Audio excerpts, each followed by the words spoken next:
Hola, este es el séptimo video correspondiente a redes neuronales artificiales. En este video vamos a comenzar a hablar sobre las redes multiperceptron con regla delta generalizada o de aprendizaje por retropropagación del error, cuya traducción es backpropagation y es la forma simplificada que vamos a utilizar para denominarlas.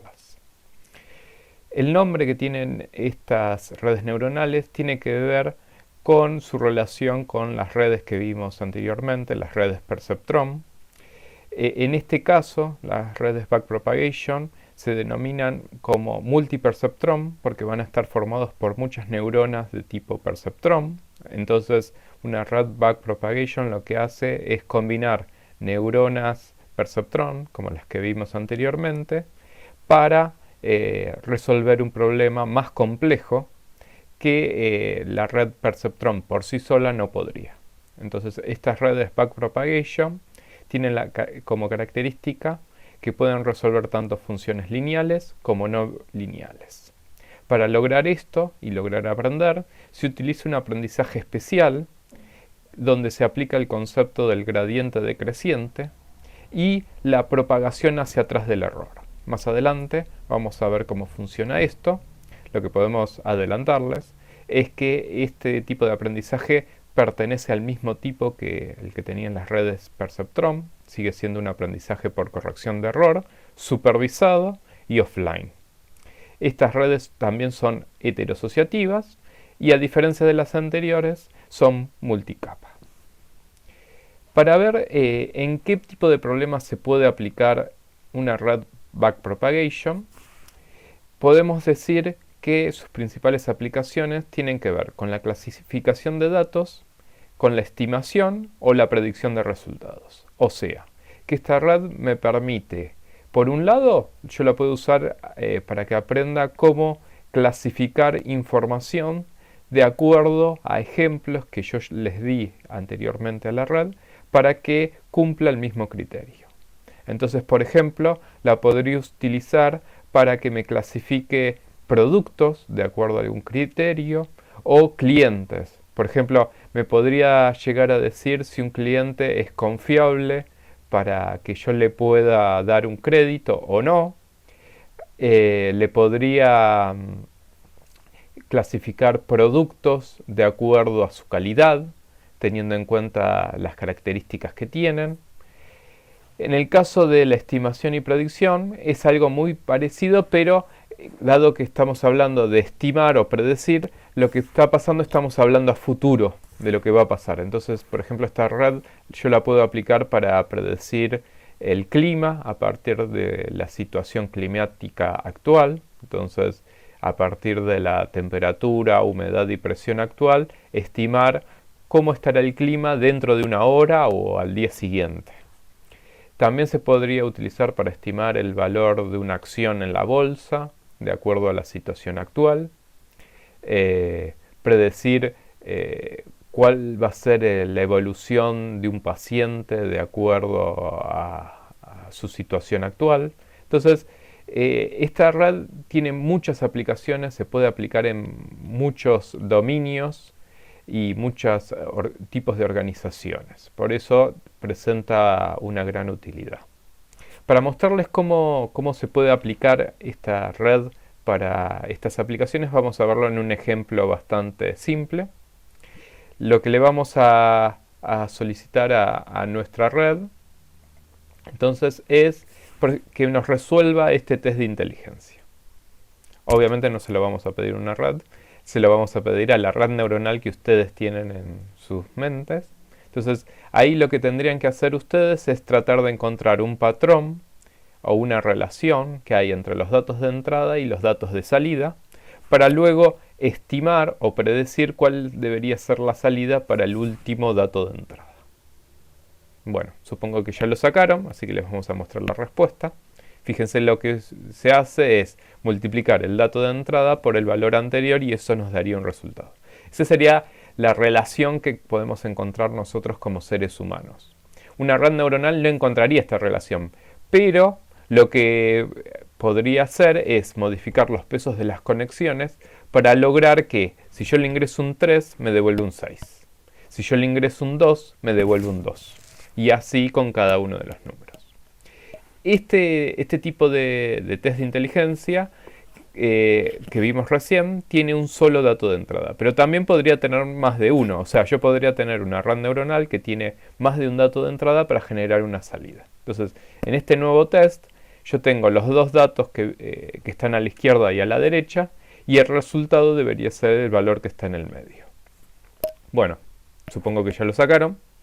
En este caso, entonces lo que hay que hacer es sumar los números de afuera, más externos, y luego los números de más adentro, los internos, y con eso tenemos el resultado. En el caso de la red neuronal tampoco se daría cuenta de esta operación matemática. Lo que pasaría es que nuestra red neuronal también debería encontrar una combinación de pesos para que, a partir de los datos de entrada, me genere dicha salida. Obviamente que en una red neuronal artificial, con 3 ejemplos para aprender, no les sería suficiente. Son muy pocos datos y eso no alcanzaría. Lo que tendríamos que hacer es darle mucha más cantidad de datos, por lo menos 20 o 10 ejemplos para que nuestra red aprenda. A mayor simplicidad de la relación que van a tener los datos de salida y los datos de entrada, necesito menor cantidad de ejemplos. Pero cuanto más complejo sea la relación, voy a necesitar mayor ejemplos para que la red pueda aprender efectivamente a resolver el problema. En nuestro caso, vamos a corrernos de nuevo, vamos a ver un ejemplo de cómo se puede utilizar una red backpropagation para aprender un problema bastante sencillo, que es el problema del O exclusivo.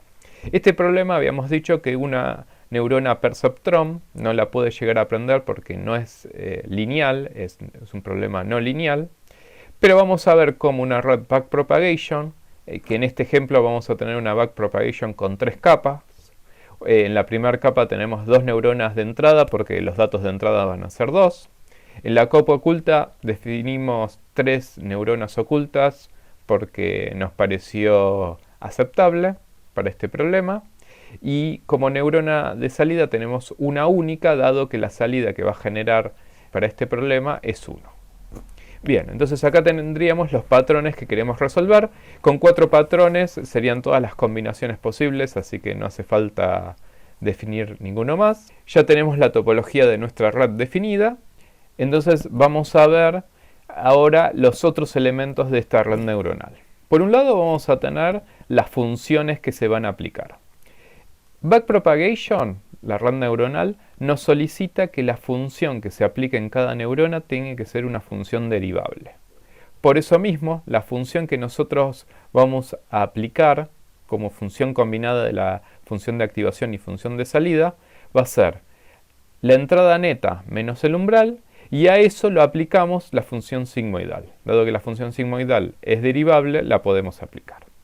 Por otro lado, ya que la función sigmoidal me puede dar cualquier valor entre 0 y 1, yo voy a necesitar transformar ese valor continuo en un valor discreto. Entonces, vamos a tener una función extra, que es la función para la salida final de la red neuronal, que me va a indicar que si la salida de la neurona 6 es mayor a 0,5, voy a considerar que el resultado es un 1. Si el valor de salida de la neurona 6 es menor o igual a 0,5, la salida va a ser un 0. A este valor de 0,5 lo vamos a llamar umbral de clasificación, porque va a ser el valor que me va a determinar cómo redondear nuestros resultados para el problema que yo quiero resolver. Si la salida del problema que yo quiero resolver era un valor continuo, no tendría que usar ningún umbral de clasificación, pero dado que yo quiero un valor discreto 0 o 1, lo tengo que utilizar. Bien, por otro lado, para este ejemplo, vamos a usar estos valores de umbral que ya están definidos, que en nuestro ejemplo no van a cambiar los valores del umbral, los vamos a mantener constantes y que fueron definidos en forma arbitraria. El factor de aprendizaje, el alfa que vamos a utilizar, va a ser un alfa muy grande, un valor de 3, porque nosotros en el ejemplo les vamos a mostrar solo cómo se aprende el primer patrón. En un caso real, el valor del alfa, recuerdan, tenía que ser un valor más pequeño, como máximo debería ser 0,3. Entonces ténganlo en cuenta esto al momento de usar una red backward propagation para resolver un problema, que el valor del alfa tiene que ser un valor más pequeño. Y por último, tenemos los valores de los pesos iniciales, que son los que aparecen en la tabla de abajo. Estos valores también fueron definidos al azar, o pseudo azar. Estos son los valores que durante el entrenamiento se van a modificar para lograr que nuestra red aprenda. Como ya estamos en un tiempo bastante largo del video, lo vamos a cortar acá y el entrenamiento lo vamos a explicar en el siguiente video. Hasta luego.